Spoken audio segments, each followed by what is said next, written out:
Jannita and Shenae's weekly video. This week we're really excited and really lucky because we have our beautiful Laura with us today. She's on our sales team and she's probably one of the more intelligent members of our team, I'd say. Definitely more intelligent than me and possibly Shenae and I combined. But anyway, that's okay. She's with us all the time so she helps us out.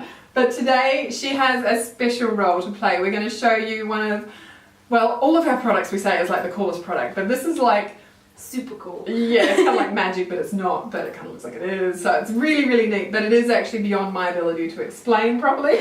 So that's why we've asked Laura to join us today and actually explain to you in a correct manner why these things do what they do. So with no further ado, I'm going to get Laura to talk about this really cool product. It's not a tool, but it is cool. And I'm very sorry. Yeah. Hello. Today I'm going to talk about these rocks that they are especially spectacular because they are fluorescent. If you don't know what fluorescent means, it means that when you put a light, in this case like ultraviolet light, on these rocks, they have spectacular colors. We will see it later, but at the moment I can tell you that they are two different rocks. And this one has 3 minerals. The black one is franklinite. That one is not very interesting for us. The brownish one is wallamite. That is very spectacular. It's green when it's seen under. And she's not colorblind. It's not green right now. It turns green. It turns green with the ultraviolet light. And the white one, that it will be calcite, that it turns red when seen. These are, it's hard to believe because these just look like rocks that, you know, I've got picked from the ground that look really cool. Yeah, they look like they're on my driveway. It makes me want to actually take one of these lights home and go and like scan the driveway. So you need her at night. We're just trying to throw that off. And this other rock is wollastonite that under ultraviolet light it will be like yellowish, and we will see them later. I'm going to skip the boring stuff about the composition and all that. But if you want to know any of that stuff, that is Laura's specialty. So she knows all about that. And you can give us a call or an email or a message and she can tell you all about that stuff that we sort of went, fast forward. But you might find it very interesting. Wallamite, the one that we say is like brownish, that is very, very interesting because it's fluorescent. Like most of the times it's fluorescent. And that is because it has an impurity and it has another atom in the structure that usually is not there, and is manganese, and the same happened with calcite and with wollastonite. So what do you mean by that? Is that like, you're saying like it's a disabled rock? Every rock, almost every rock, they are not completely perfect because when they are forming, there are other fluids around that they incorporate in the structure. Okay. So sometimes what it used to be like the perfect composition is very hard to have the perfect composition. The same with diamonds or with any other minerals or rocks. So in this case it's manganese, and it's the one that gets excited. Excited rocks. We have excited rocks at Arborlab here. Okay, I'm so using that. Okay. Okay, manganese is the activator of the fluorescent. Okay, so that means when you apply the ultraviolet light, there are some activators like this one that get excited, and the electron that is in the outside layer jumps to an outer level, external level. So to the old mineral to we were getting her here. This is also Laura's second language as well. She's Spanish, so we're really putting her on the spot here. got her going on our YouTube video, which she wasn't thrilled about to begin with, and now we're getting her to get really technical in English. So bear with us. Okay. The electron of the manganese jumps to the external layer, and the mineral, to have it back to its normal position, it will emit some light. In this case, it will be green light to our eyes, and it all depends of the wavelength that it has. And I will show you here a wavelength of the visible Shenae's just going out of shot. I think we're going to turn the lights on in a sec. So are we going to show them now how these things work? How the rocks get excited. This is fun. Okay, so I'm putting on my little black glove here. This is because, now Laura's gone and heading out of sight too. I'm going to invite her back again, Laura. So why am I putting a black glove on? Because the same way that the sun, when you exposed to the sunlight for a long time, for long periods, it can damage your skin or your eyes. The same way this light is just So we've got this pure, great little torch here. It's like it's pure ultraviolet light, so it can damage in long term your skin. So we better are precautious and it's winter. I'm covered up. I don't need a tan this week. and also is safe if you don't look straight away to this light. Or if you are going to look at straight away, you can use sunglasses. Like. So Laura was explaining earlier to me, it's like the sun. She was saying that, you know, it's like if you stare at the sun, it's going to hurt your eyes. Or if you're, I don't know, you go to the beach all day and you don't wear sunglasses, it's going to damage your eyes. So if you're going to be using this light on your hand for a lengthy period of time, you're going to damage the skin on your hand. And the same thing, if you sit here and stare at it and go, oh, it's a pretty blue light. It's eventually going to damage your eyes. So it's just a bit of a precaution thing, but I'm going to bring the, is it bad to call them rocks? The excited rocks up to the camera now and show you how cool these things really are and why I think they look like magic. Alright, so lights. Okay, so we try not to drop it as I do this, and I'm going to move myself so that you can actually see. And oh, here we go. Here we go. Okay, so what's that one, Laura? This is wollastonite, and this is the yellowish part of the rock. And I'm doing a tear. Oh, here we go. Here's a bit of brightness. I'm not doing a great job of this. I'm going to swap for another one that's a different shape. I'll be back in a sec. If there is any like a violet here reflection, we go. it's just a reflection of the light. The interesting mineral here is the yellow one, that is the wollastonite. Okay, so this one here, what's this one, Laura? This is a willemite, the green one, and calcite, the red one. The black one is the franklinite that we are not interested in. This one is huge and super cool. And again, this is willemite and calcite. Look at the red, it's like fire, isn't it? It's just amazing. Kind of reminds me of an opal. Like in Australia we have these amazing opals. And this is like another kind of version of it, isn't it? And this is the other side. Like, isn't that just incredible? If you turn the lights back on, Shenae, we'll show you like the difference. It's just amazing. And voila, like look at that. Isn't that just incredible? That's what I say. It's like magic. Okay, so Shenae's going to come back and join us. Now I would like to talk where we got these rocks from. Unfortunately, we don't have these specific rocks in Australia.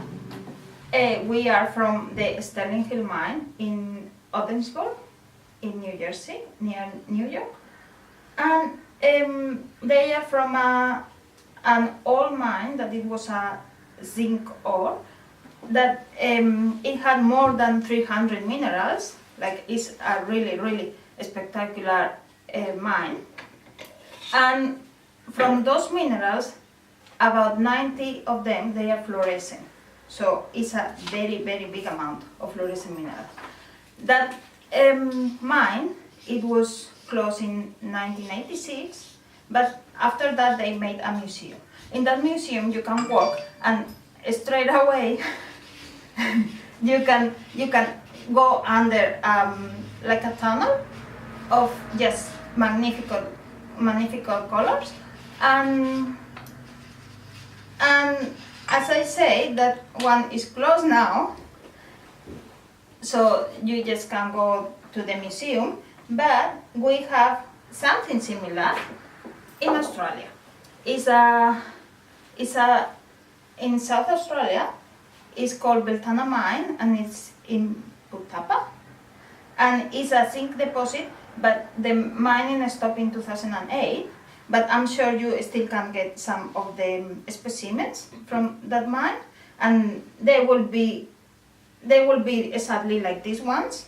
And what I saw is that they are in veins. They are really nice. But yes, this is a unique place in the world, like this one in New Jersey. But if you cannot afford that, Is it New Jersey, is it? yes. Ah, okay. So is it New York? Someone was telling me they have, is it New York a museum or New Jersey a museum? It's in New Jersey, but it's very close to New York. Ah, So that mine was spectacular, and actually I think we have some shots, don't we, Shenae, of that mine that we're going to pop up, so you'll see them in a second.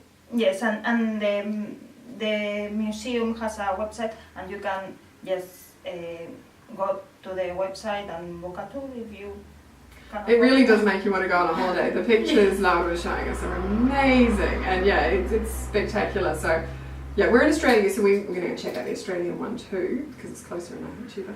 But the New York one definitely, or New Jersey, was definitely amazing, the pictures we saw on the internet. So yeah, definitely got to be on the bucket list. But we're talking about exciting rocks, or minerals, I should say. These make very exciting gifts as well. So what I was saying is not very technical, but they make brilliant gifts. Or even if you are like in the forgot the word, where you like are interested in minerals and you do collect unique, quirky things. This is a great thing to have to add to your collection. Yeah, if you've got one of those friends that kind of has everything and you know you've got to buy them a present, it's like, what on earth do we get them? There's a high chance they don't have one of these. These are pretty unique. And we actually had a customer in the showroom a while ago who makes like miniature rooms, shall we say, like not dolls' houses, Woodworking but room. well, yeah, like out of wood, obviously. But he was doing, when he came in, he was doing a Doctor Who. Yes. A Doctor Who set sort of display case, shall we say. And he was telling us about it, and he obviously purchased some of the silky woodworking saws, which are beautiful for that fine work. But we showed him the rock, because you can't get anything more Doctor Who looking than these. So, you know, once you have your, what did you call it? A low voltage, low light? The light, what do we call the light again? Shortwave. Shortwave, that's it. Shortwave light set up in that little casement. Then once he had the rock on this little mountain thing, it just looked amazing and very Doctor Who. So these are really unique.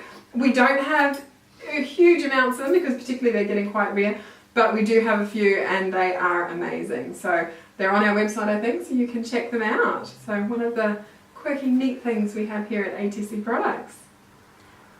Is your chance, one of your last chances, because this mine is closed, so there are no rocks coming from there anymore. So this is a really good opportunity to get one. Yeah. Yep, so jokes on you, they're all mine. No.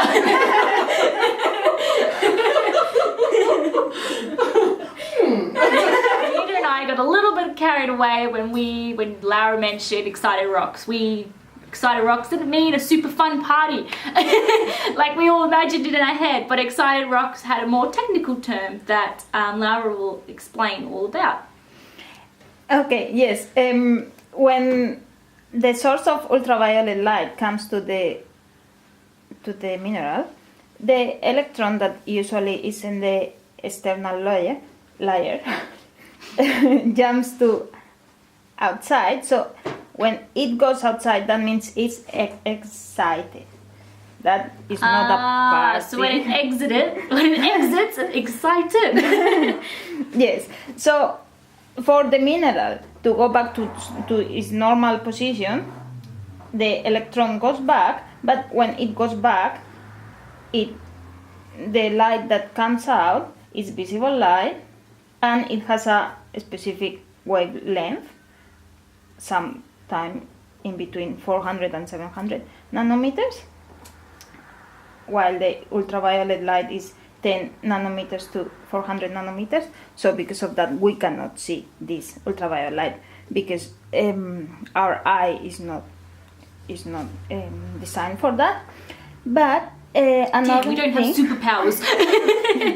in the case of these rocks, is the manganese the one that is the activator and makes this excited. Excited rocks again. Yes, and as I told you the other day, Shenae. Oh, so fluorescent light. Is that what it is? The excited is the fluorescent light? Yes, and I forgot to mention something before, that is that these rocks are also willemite, this mineral, is also phosphorescent. So after you, the source of light stops, is still fluorescent. So you will have seen it before that the color is still on, and that is called phosphorescent. It's about 10 seconds after.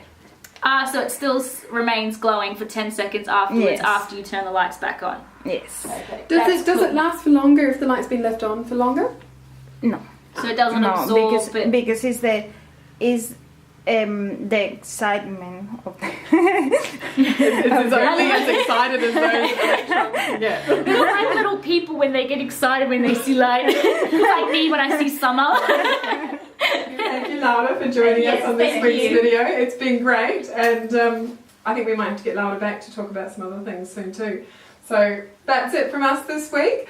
As usual, all details will be, what do we call it, underneath? In the description below, Yes. social media, website, and I'll also put the links to these rocks on our website as well. Yeah, we're so going to take it super back from easy. Shenae. If it's not there, it's my fault. But Jannita and I will see you next week, and hopefully maybe Laura will be there as well. So enjoy. Bye.